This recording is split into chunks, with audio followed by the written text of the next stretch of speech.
Hans and Scotty will be live Wednesday from noon to 3 with Kenny from Kenny J's Barbecue. Check out the catering menu at kennyjsbarbecue.com for your next event. DJ and PK, it's 97.5 The Zone. We're joined now by JB Long, play-by-play voice for the Los Angeles Rams. JB, good morning. Good morning. Thank you for the invitations, and it's good to be in good initials company. Exactly. DJ, PK, and JB. Here we go. We've been doing a little division-by-division profile here, going through the NFL. You know, we're obviously not an NFL city here, but the NFL is big everywhere, and certainly people follow the Utes and the Cougars. And does Puka Nacua just blow everybody's mind in L.A.? Does he just come with an energy that just catches everybody off guard? It's a good question, and it's a timely question. I just caught up with Puka after practice yesterday, and by caught up with, I mean I had to wait for about a half an hour for all of his adoring fans to finally relent and let him come over and hang out with us. As you guys probably know from following his career as a prep all the way through a collegiate and now a pro, the smile seldom leaves his face. I think he plays the game with a childlike joy, but with a grown man's intensity and violence, and it's a really unique combination. And given our sports culture and especially our football culture, it's no surprise that someone with his charisma and then also with his statistical profile burst onto the scene as a rookie, set all sorts of rookie records, and won a lot of you listening your fantasy football leagues, I'm sure. And as a result, his stardom has only grown and exceeded that of just here in Los Angeles. So, yes, I think he has become the face of the Los Angeles Rams. I think he's probably the Rams' biggest star since Todd Gurley, which is saying a lot. And it's crazy to think that he's where he is going into only year 3 and 24 years old. We do a thing at the station where they rank the college players going, gives you some summer programming and something to talk about in a segment here and there. And going into his last year at BYU, I said, well, I'd rank him number 1. And there's no doubt in my mind.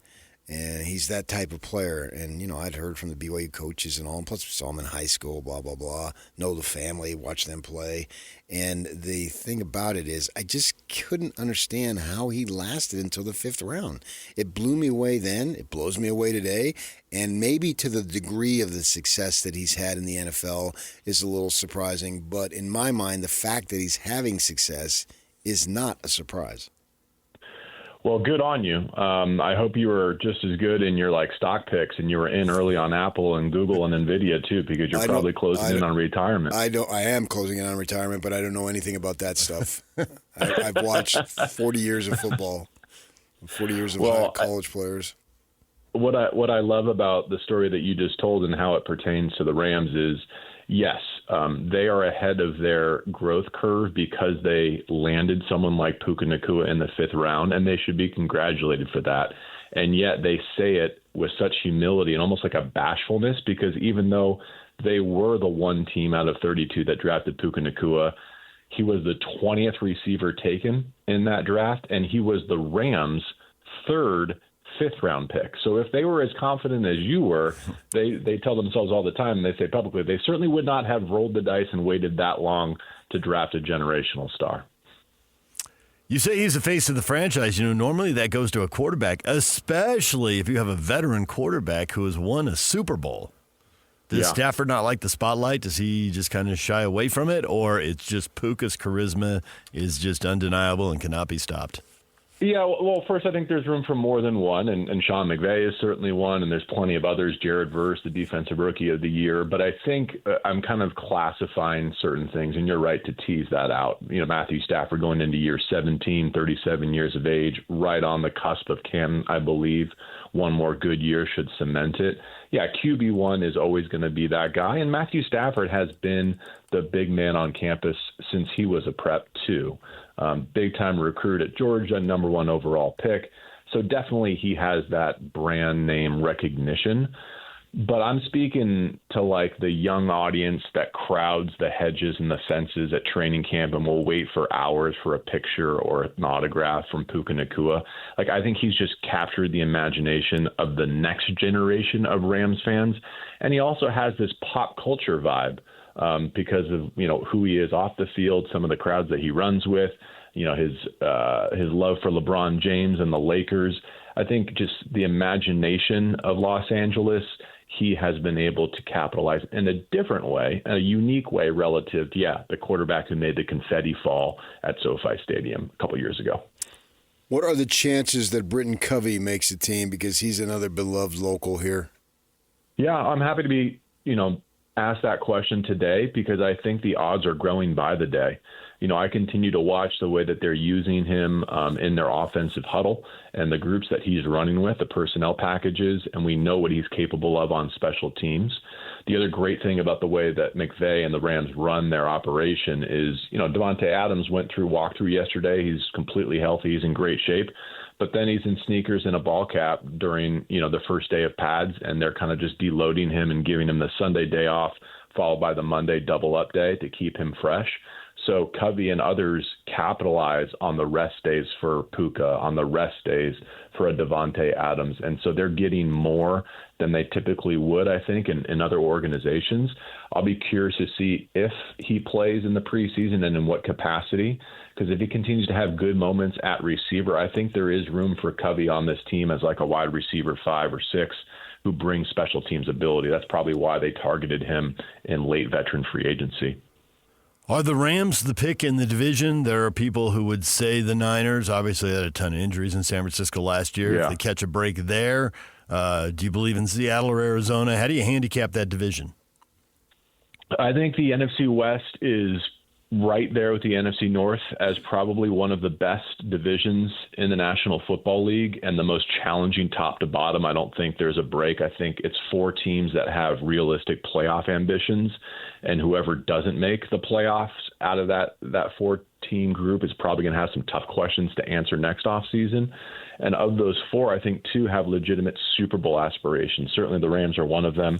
And so long as, Christian McCaffrey and Brock Purdy and George Kittle and Kyle Shanahan are partnering together, I think the 49ers are very much still in their Super Bowl window.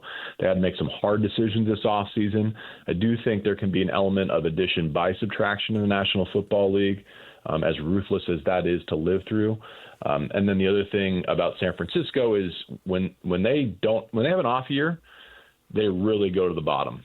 The Rams have kind of had this steady measure of success. The 49ers have been right on the doorstep of a championship, or they've had a really bad season. And so what that means is they finished 4th last year and they play a 4th place schedule. So whereas the Rams have to play the Philadelphia Eagles, the Baltimore Ravens, the Detroit Lions as their crossover opponents, all of whom are legit championship contenders themselves, by comparison, the Niners get the Browns, they get the Giants, they get the Bears, and that's got to be worth something in the end in the standings. And I think that's why, in terms of like the betting markets in Las Vegas, the 49ers are the favorite, even though I think the Rams are the better roster top to bottom. What's going on at running back with Kyren Williams in the contract and all that? It's funny, as my barber gives me a hard time because he's always, trying to pin down the Rams running back situation for his fantasy football purposes. And he's completely given up on me. He says he's never going to take my advice anymore because, in the post-Todd Gurley universe, it's been really tough to delineate how carries are going to break down and why these backs that the Rams have drafted, like Blake Corum last year, just don't get early opportunities. Kyren Williams has had the monopoly on the backfield when he's been healthy. He's going into a contract year.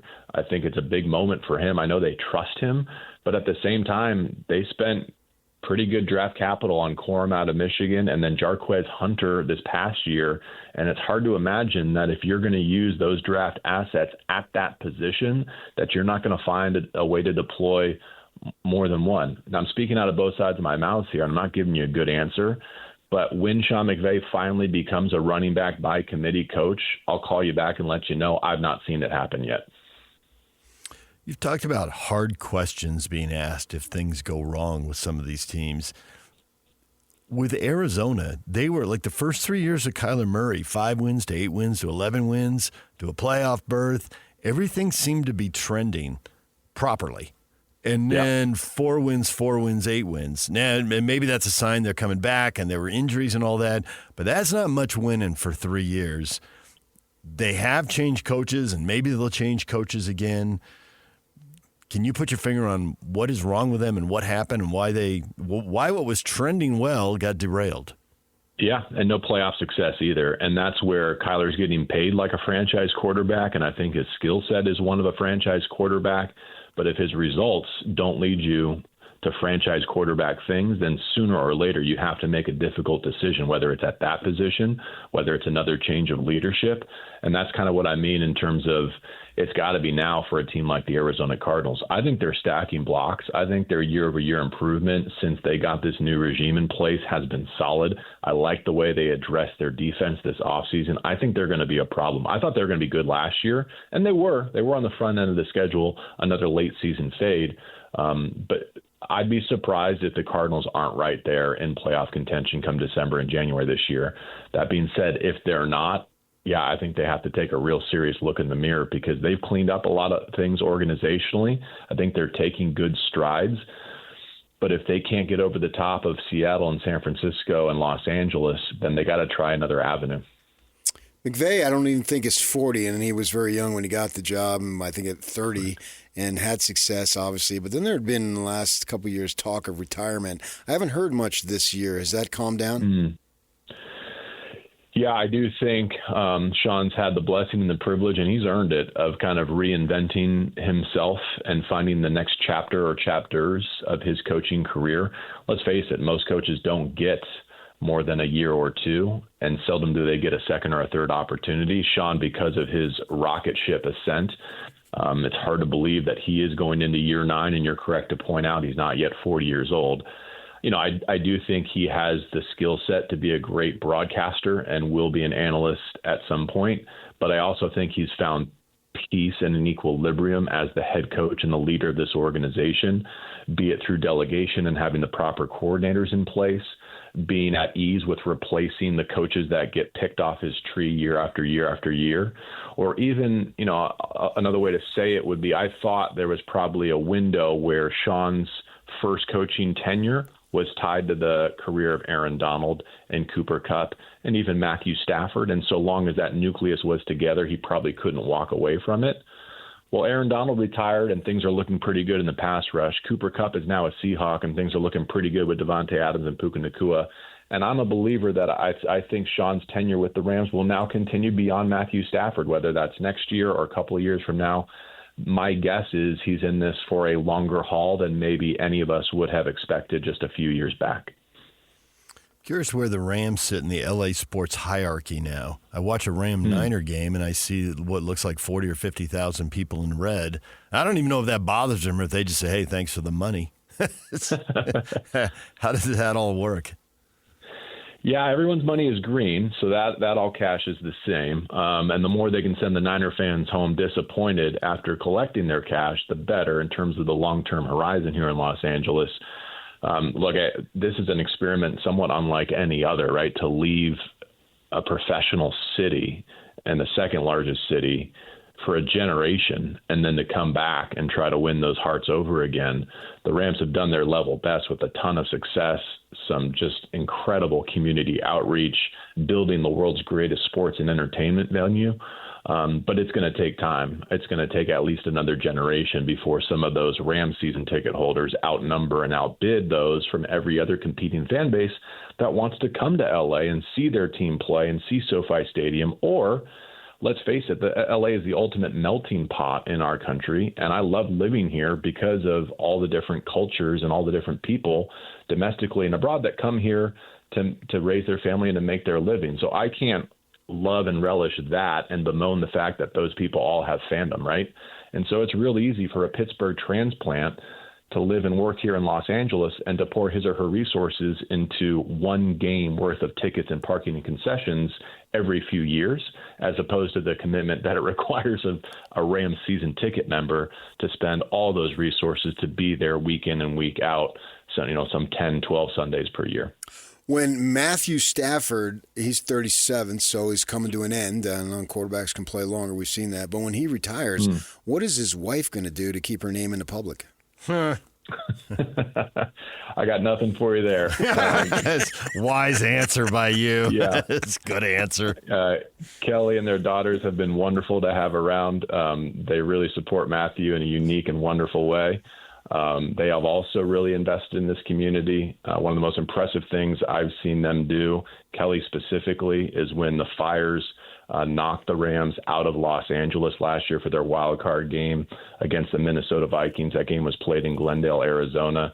Kelly rallied the community and paid for the transportation. There were numerous buses taken from L.A. to Arizona so that the Rams fans could be there and to support. And I think that's one of the memories I'll cherish most from my first decade with this organization. And without her efforts, I don't think it would have felt like a home game. How about that high school battery mates of Stafford behind the plate and Clayton Kershaw on the mound?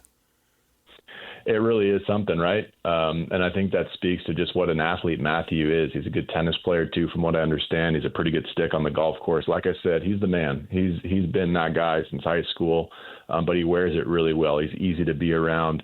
He's got this wry sense of humor that's absolutely hilarious. And for someone as accomplished, someone with his earnings, someone with his resume, he doesn't hit you over the head with it. He's a great teammate. I know his offensive line and his teammates will go to bat for him any day.